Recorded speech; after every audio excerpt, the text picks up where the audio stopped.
తిట్లు తిడితేనే ఓట్లు పడతాయి అనేటటువంటి ఇంకా అదే ఒక ట్రాన్స్లో ఉన్నాడు రేవంత్ రెడ్డి. మొన్నటి వరకు కూడా తిట్లు తిట్టి ఓట్లు దండుకున్నాడో తిట్లకు కొంత సమయం ఉంటుంది. కేసీఆర్ అయితే ఏదైతే తిట్లు తిడితే ఆంధ్రలను తెలంగాణ ఉద్యమంలో తిట్టినప్పుడు ఆదరించారో అట్లనే ఆదరిస్తారనుకున్నారు. ఆయన తర్వాత తీసి పడేసారు. ఇది గ్రహించుకో. నువ్వేదో మల్లయ్యకు ఉన్నట్టు ట్రాన్స్లో తిడితే ఆయనకు వ్యూస్ వచ్చినట్టు ఇవాళ తిడితే నన్ను చప్పట్లు కొడతారు కేరింతలు అనుకోవడం తప్పు. ఇలా అదే నువ్వు కంటిన్యూ చేసి ఇలా నిరుద్యోగులు అనేటటువంటి వాళ్ళు ధర్నాలు చేస్తుంటే రాస్తారోకులు చేస్తుంటే అదే పరిస్థితిని కల్పించిన వాళ్ళు తలదించుకోవాల్సింది పోయి తలమాసిన వాళ్ళు వీళ్ళు వెనక ఎవడో ఉన్నాడు అని నిరుద్యోగుల్ని అవమానపరిచినట్టు మాట్లాడుతున్నావు.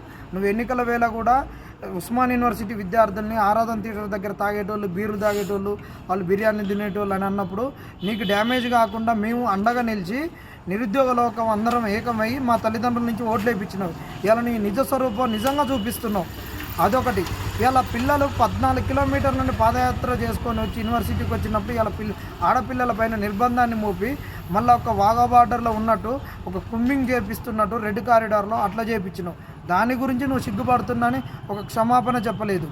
నువ్వు డేట్స్ యథాతథంగా పెడతాని ఎట్లా చెప్తావు? ఈరోజు పిల్లలందరూ చనిపోయేటటువంటి ఒక స్థితిలో మానసిక గందరగోళంలో ఉన్నప్పుడు ఇంకా నువ్వు వాళ్ళని రెచ్చగొట్టి చచ్చిపోరన్నట్టు నువ్వు మాట్లాడుతున్నావు.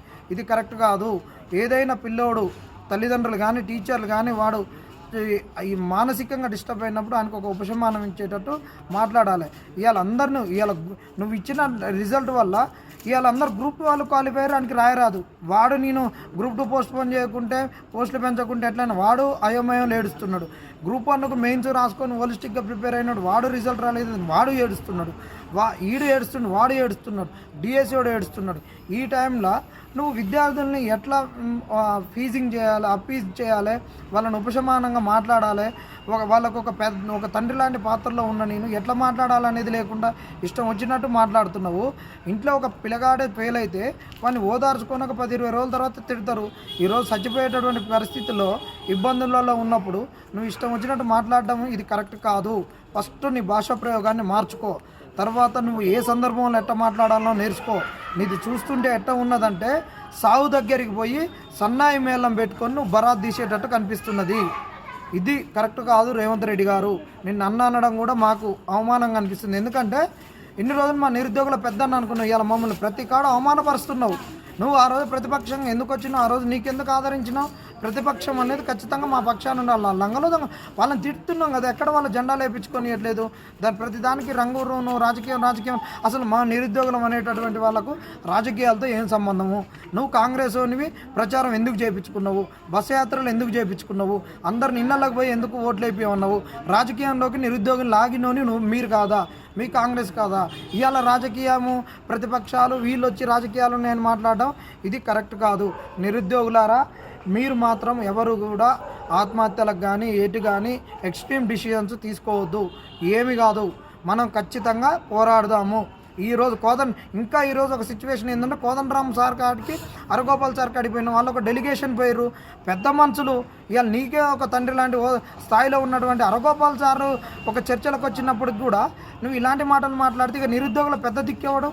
వాళ్ళు వచ్చినప్పుడు ఒక సానుకూల స్టేట్మెంట్లు రాలేదని నువ్వు ఇట్లా తిట్టినప్పుడు ఇంకా అభ్యర్థులు ఏమైపోతారు? ఇంకెవడున్నాడు చెప్పి ఇలా లాస్ట్ రాలేదు, వీని కాడికి రాలేదు, మా కాడికి రాలేదంటావు. నీ కాడికి ఎమ్మెల్యేల కాడికి తిరిగి ఎంపీల కాడికి తిరిగి మీకు మాకు వారధిగా ఉన్నటువంటి పెద్ద మనుషులు కోదండరామ్ సార్ వచ్చి హరగోపాల్ సార్ వచ్చాయి. ఇంక ఈ నిరుద్యోగులు ఎవరిని చెప్పుకోవాలి? ఇలాంటి దౌర్భాగ్యమైన స్థితి నిరుద్యోగులకు రావడం అనేది చాలా దరిద్రము. ఇలాంటి ఎక్స్పెక్ట్ చేయలేదు. నిరుద్యోగులారా, మనం పోరాడదాం. కుల సంఘాలు వస్తున్నాయి, అన్ని సంఘాలు వస్తున్నాయి, మనకు అండదండుగా ఉంటాయి. తెలంగాణ ఉద్యమం అప్పుడు తెలంగాణకు ఏ విధంగా పౌర సమాజం అండగా నిలిచిందో మనకు అండగా నిలుస్తారు, ఖచ్చితంగా ఉంటారు. ఈ రేవంత్ రెడ్డి గారికి అసలు తెలంగాణ సమాజం మీద కానీ తెలంగాణ అస్తిత్వం మీద కానీ తెలంగాణ మీద దేని మీద ఈయనకు భౌగోళిక రాజకీయ ఏ స్థితిగతులపైన ఈయనకు ఒక కమాండింగ్ లేదు. ఈయనకున్నదంతా వేరే రాజకీయము, వ్యాపారాలు, రియల్ ఎస్టేటు, ఆంధ్రోలతోటి రాయలసీమలతోటి దౌర్జన్యాలు, రౌడీ రాజకీయాలు చేసినటువంటిదే ఈయన. మనం ఏం చేసినా కానీ ఈయనకు ఉన్నటువంటి థాట్ దీని వెనక ఏ రౌడీ ఉన్నాడు, ఏ గుండా ఉన్నాడు, ఎవడున్నాడు అనేటువంటిది ఆయన ఎత్తుక్కున్నాడు. కాబట్టి అదే వెతుకులాట మన వెనక ఎత్తుకుతున్నాడు. కాబట్టి రేవంత్ రెడ్డిని మనం సహించేది లేదు. ఈయన మానసిక స్థితే ఇది.